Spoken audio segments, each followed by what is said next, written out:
Ao longo da história, foram praticados rituais que desafiam a lógica, a moral e, por vezes, a própria sanidade. Desde encontros secretos nas montanhas de Portugal até sacrifícios brutais em nome de crenças obscuras, estas cerimónias ocultas revelam o lado mais sombrio do ser humano. Neste vídeo, vamos conhecer 7 rituais macabros, apresentados do mais discreto ao mais terrível, que deixaram uma marca sangrenta na memória coletiva. Número 7. A Serra de Sintra, conhecida também como Monte da Lua, é envolta numa aura de mistério que atravessa séculos. Entre os seus bosques densos, grutas escondidas e trilhos esquecidos, multiplicam-se relatos de rituais ocultos, cerimónias esotéricas e encontros secretos que alimentam o imaginário popular. Vários locais da serra, como a Gruta do Monge, os Calhaus do Monge, a Lagoa Azul, a barragem do Rio da Mula, o Santuário da Peninha ou o Convento dos Capuchos, são frequentemente associados a estas práticas. Nestes pontos, caminheiros e curiosos dizem ter encontrado velas negras dispostas em círculos, símbolos esotéricos desenhados nas pedras, estatuetas, tecidos e recipientes enigmáticos. As cerimónias costumam acontecer em noites específicas, como solstícios, eclipses ou sextas-feiras 13. Os praticantes mantêm-se discretos, formando grupos fechados que evitam contato com estranhos. Há quem fale de cânticos, danças em roda e invocações silenciosas, muitas vezes envolvidas em nevoeiro e silêncio absoluto. A serra é também associada a energias telúricas e a arquitetura simbólica, como a famosa Quinta da Regaleira, onde se encontra túneis e o poço iniciático, ligado a rituais de transformação espiritual. Alguns moradores e guias locais relatam ter visto figuras encapuçadas, luzes inexplicáveis e sons estranhos vindo da floresta. Embora muitos considerem exagero ou fantasia, há quem garanta que certos locais da serra têm uma presença difícil de explicar, como se algo antigo e secreto ali ainda se mantivesse vivo. Número 6. Fundado em 1976 por Ma Jaya Sati Bhagavati, o Kashi Ashram é um centro espiritual localizado em Sebastian, na Flórida, que se apresenta como uma comunidade interreligiosa dedicada à compaixão, ao serviço e à transformação pessoal. Inspirado por tradições como o hinduísmo, o budismo, o judaísmo e o cristianismo, o ashram promove práticas como meditação, yoga, rituais simbólicos e serviço comunitário, num ambiente rodeado por natureza e espiritualidade. O espaço é conhecido por acolher pessoas de diferentes origens e crenças, oferecendo retiros espirituais, formações em yoga e cerimônias interreligiosas. A sua fundadora, Ma Jaya, é uma figura carismática que afirmava ter vivido uma experiência espiritual profunda, levando-a a criar uma filosofia centrada no amor incondicional e na aceitação. No entanto, ao longo dos anos, o Kashi Ashram também esteve envolvido em polémicas. Ex-membros e críticos levantaram alegações sobre comportamentos abusivos, controle psicológico e dinâmicas internas controversas. Algumas dessas acusações incluem relatos de casamentos forçados, isolamento social e práticas que ultrapassavam os limites da espiritualidade convencional. A comunidade sempre negou qualquer irregularidade, mantendo-se ativa e aberta ao público até hoje. Apesar das controvérsias, o Kashi Ashram continua a ser visto por muitos como um espaço de cura, reflexão e crescimento espiritual, com uma forte presença na paisagem dos movimentos alternativos nos Estados Unidos. Número 5. Nos anos 1980, a cidade de Fall River, no estado de Massachusetts, tornou-se palco de uma série de acontecimentos inquietantes que envolveram alegados rituais ocultos e práticas de culto. Tudo começou com a descoberta do corpo de uma jovem de 17 anos, encontrado junto a uma escola abandonada. O cenário era perturbador e os sinais deixados no local Levantaram suspeitas de que não se tratava de um crime comum. À medida que novas vítimas foram surgindo em circunstâncias semelhantes, as autoridades começaram a investigar a possibilidade de um grupo organizado que realizava cerimónias secretas em florestas isoladas, longe da vista da população. Testemunhos de pessoas próximas ao meio revelaram que certos indivíduos ligados ao mundo da prostituição estavam envolvidos num culto que reverenciava forças obscuras, com práticas que incluíam invocações e rituais simbólicos. Uma das testemunhas que colaborou com a polícia afirmou temer pela própria vida por ter revelado detalhes sobre os encontros e os nomes dos envolvidos.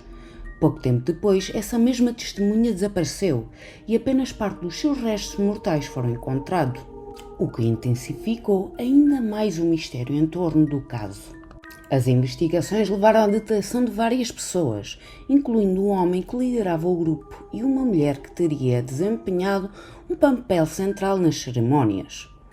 Embora os detalhes exatos dos rituais nunca tenham sido totalmente esclarecidos, o caso ficou marcado como um dos episódios mais sombrios da história recente da cidade, alimentando teorias sobre cultos satânicos, pânico social e manipulação psicológica. Até hoje, o chamado culto Fall River permanece envolto em controvérsia, com versões que oscilam entre o sensacionalismo e a realidade. Para muitos, é um lembrete de como o medo e o mistério podem transformar uma cidade tranquila num cenário de inquietação e lenda. Número 4. Na região dos Cárpatos, entre florestas densas e aldeias esquecidas pelo tempo, circula há séculos rumores sobre um ritual ancestral conhecido como os 9 Portões. Diz que este ritual não pertence a nenhuma religião formal, mas sim a uma tradição esotérica que mistura alquimia, necromancia e simbolismo oculto. A sua origem é atribuída a um grimório perdido, supostamente escrito por um monge renegado no século XVII, que teria sido queimado vivo pela Inquisição. O ritual é composto por 9 etapas, cada uma representando uma porta que o iniciado deve atravessar, não fisicamente, mas espiritualmente. Cada porta exige um sacrifício simbólico, isolamento, privação sensorial, confrontação com medos profundos e até práticas que envolvem sangue e espelhos. Os que tentaram realizar o ritual afirmam que, a cada etapa, a realidade começa a distorcer-se, como se o mundo físico estivesse a ceder espaço a algo mais antigo e obscuro. Durante a Guerra Fria, documentos secretos da polícia secreta de um país do bloco soviético mencionam a existência de um grupo que realizava cerimónias semelhantes em catacumbas abandonadas. Um dos relatórios descreve o estado mental de um sobrevivente como irreversivelmente fragmentado, após alegadamente ter completado a 8ª porta. O homem desapareceu pouco depois de ter sido internado e o hospital onde estava foi destruído num incêndio misterioso. A 9ª porta, segundo os poucos relatos disponíveis, representa o confronto final com o Guardião do Véu, uma entidade que não é descrita em termos humanos, mas como uma presença que consome identidade e tempo. Nenhum relato conhecido confirma que alguém tenha atravessado todas as portas e regressado para contar. Hoje, o ritual dos 9 portões é considerado uma lenda obscura, mas continua a atrair curiosos, ocultistas e cineastas. Alguns acreditam que o ritual é apenas uma metáfora para a destruição do ego. Outros, porém, afirmam que é real e que há locais na Europa Oriental onde ainda se realizam cerimónias secretas, longe dos olhos do mundo. Número 3. Nos anos 1970, no Canadá, surgiu uma figura carismática e inquietante chamada Roche Thériault, que se autoproclamava profeta e adotou o nome Moïse em referência ao Moisés bíblico. Com uma interpretação radical das escrituras, fundou uma comunidade isolada conhecida como os Filhos do Formigueiro, Ant Hill Kids, onde prometia salvação espiritual e proteção contra um suposto apocalipse iminente.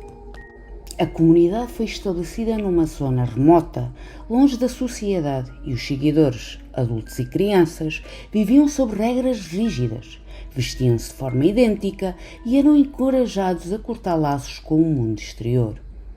O dia-a-dia era marcado por trabalho intenso, silêncio obrigatório e uma obediência absoluta ao líder.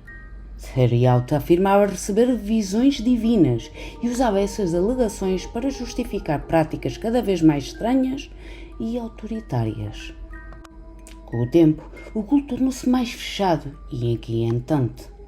Roach controlava todos os aspectos da vida dos membros, incluindo os relacionamentos, os hábitos alimentares e até os cuidados médicos, que ele próprio dizia poder realizar através de métodos espirituais. A sua influência era tão forte que muitos acreditavam que ele tinha poderes sobrenaturais.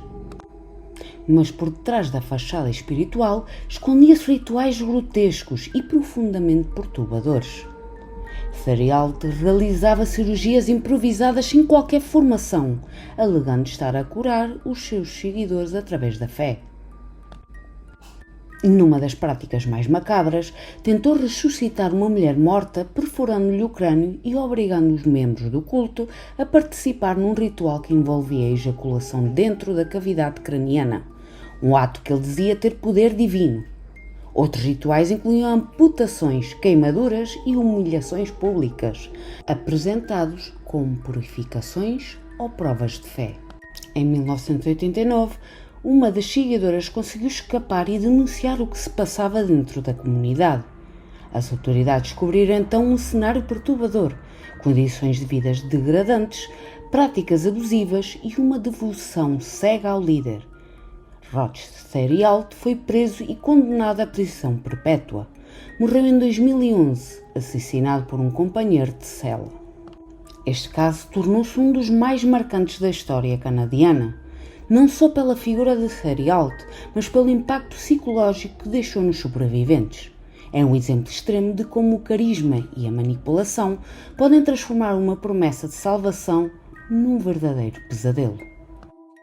Número 2.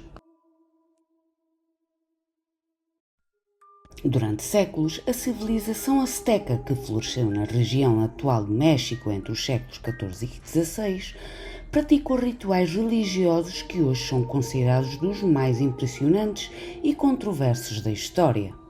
Para os aztecas, o sacrifício humano era uma forma de manter o equilíbrio do universo e garantir que os deuses continuassem a proteger e a sustentar o mundo. No coração da capital Tenochtitlan, num top dos seus majestuosos templos-pirâmides, realizavam-se cerimônias em honra de divindades como Huitzilopochtli, o deus do sol e da guerra, e Tlaloc, o deus da chuva. Os sacerdotes, vestidos com trajes cerimoniais, conduziam prisioneiros de guerra até à plataforma do templo, onde eram oferecidos aos deuses. O ritual mais comum envolvia a remoção do coração ainda pulsante, que era erguido ao céu como oferenda divina. Estes eventos não eram secretos, eram públicos e acompanhados por música, danças e cânticos. A cidade inteira participava, acreditando que o sangue derramado alimentava os deuses e assegurava a continuidade da vida.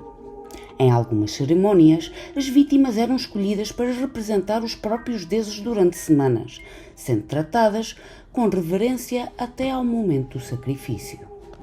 Estima-se que, em certas festividades, milhares de pessoas tenham sido sacrificadas num único dia. Um dos relatos mais conhecidos refere-se à consagração do Templo Maior, em 1487, onde se acredita que entre 14.000 e 20.000 prisioneiros foram sacrificados ao longo de 4 dias. A estrutura conhecida como Rei Tzompantli, uma torre feita com crânios humanos, foi descoberta por arqueólogos e confirma a escala impressionante destes rituais. Apesar da brutalidade aparente, os aztecas viam estes sacrifícios como um ato de honra e devoção, profundamente enraizado na sua cosmologia. Acreditavam que os deuses tinham sacrificado para criar o mundo e que os humanos deviam retribuir com o que tinham de mais precioso: a vida. Número 1. Nos anos 1980 e 1990, na cidade de Fresno, Califórnia, surgiu uma figura inquietante chamada Marcus Wilson, que se autoproclamava líder espiritual e pai de uma família numerosa e isolada. Com uma aparência imponente, barba longa e vestes escuras, Wilson cultivava uma imagem de autoridade absoluta, misturando crenças religiosas com ideias próprias, muitas vezes perturbadoras. Acreditava que Jesus era um vampiro e que ele próprio era uma espécie de Messias, destinado a guiar os seus filhos para uma nova era espiritual. A sua família vivia em condições precárias, afastada da sociedade, e era composta por filhos e netos que, segundo relatos, eram educados em casa com base numa Bíblia escrita por ele, onde misturava espiritualidade com elementos de fantasia sombria. Os membros da família eram ensinados a referir-se a Marcos como mestre ou my lord, e vivia sob regras rígidas, com separação entre rapazes e raparigas e proibição de contato com o mundo exterior. Para reforçar o culto à sua figura, Marcos criou rituais de submissão e doutrinação. Os filhos recebiam nomes vampíricos e eram instruídos a venerar o sangue como símbolo de pureza espiritual. Wilson mantinha caixões ornamentados dentro de casa, não apenas como decoração, mas como parte de cerimónias simbólicas que evocavam morte e renascimento. Segundo testemunhos, existiam momentos em que os filhos eram obrigados a lavar-lhe os cabelos, coçar-lhe as axilas e repetir orações da sua Bíblia pessoal. Tudo sobre estética ritualística que misturava apocalipse, redenção e terror psicológico. Em 2004, após anos de suspeitas e denúncias, familiares e ex-membros da comunidade confrontaram Marcus, exigindo a guarda das crianças. O confronto culminou num dos episódios mais chocantes da história recente dos Estados Unidos. 9 membros da família foram encontrados mortos dentro da casa, num quarto onde estavam também caixões antigos, usados como parte da decoração ritualística. Marcos saiu da casa coberto de sangue e foi imediatamente detido pelas autoridades. Durante o julgamento, a defesa alegou que os crimes teriam sido cometidos por uma das filhas, mas o tribunal considerou que Marcos havia criado um ambiente de controle psicológico extremo, capaz de levar aos seus seguidores a atos desesperados. Foi condenado por 9 homicídios e vários crimes de abuso e encontra-se atualmente no corredor da morte. Este caso tornou-se conhecido como o do Vampiro Rei, não apenas pela crença de Wilson na ligação entre espiritualidade e vampirismo, mas pela forma como construiu uma realidade paralela, onde o medo, a fé distorcida e o isolamento se misturavam num culto sombrio e trágico. Por detrás de cada ritual há histórias de obsessão, manipulação e medo. São exemplos extremos do que acontece quando a fé se mistura com poder e desespero. Se este mergulho no lado obscuro te intrigou, deixa o teu like, partilha com quem tem coragem para assistir e subscreve-te ao canal, porque há muito mais à espera nas sombras do próximo vídeo.